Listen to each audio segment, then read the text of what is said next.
En nou twee, so ons probeer altyd die stiptelik wees, baie welkom almal. Dis 'n voorreg om julle hier te hê. Dis 'n voorreg om by julle te kan wees en voor te staan.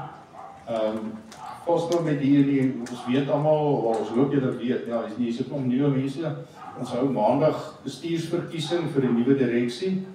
Dis 'n ledevergadering, so al die lede is welkom om teenwoordig te wees en as jy vanmiddag 'n vormpie ingevul het, kan jy al daar wees.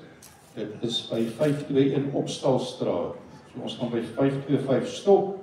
Ons begin 11 so ons wil moet so van 10 se kant af begin inkom en bietjie saam met ons na die tyd gaan ons bietjie kuier en 'n braai, bietjie van 'n braai hou en miskien drink ons 'n wyntjie of 'n biertjie of iets wat lekker is. Ons gaan bietjie ontspan na die tyd. Dit is 'n vakansiedag, so dit gaan bietjie lekker wees om bietjie saam te kuier. Okay, dit is die intraps ding, miskien nie so vinnig kragtig is dan nie meer by ons so groot soos wat dit altyd was nie. Ons het aanvanklik 3 tente bespreek en dit ons besluit nie wag. Ons het so baie geld uitgegee op iets wat ons nog nie weet wat gaan goed hoe dit vir ons gaan werk nie.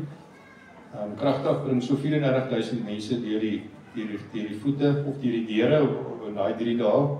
So ons wil graag hê, ons gaan 'n tent daar hê, ons gaan plek hê, so jy kan daar uitstal as 'n skouerskuur lid, wat jou rolweg, ek dink 20% van die koste gaan wees as jy jou eie stalletjie daar gaan hê.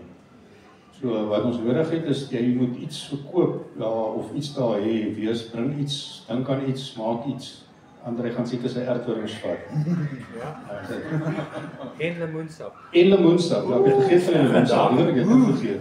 Jy moet genoeg lemoensap uitdruk vir 34,000 mense. Ok, dit is, ons gaan so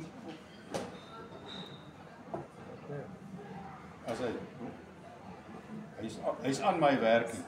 Ek gaan ons spreker voorstel.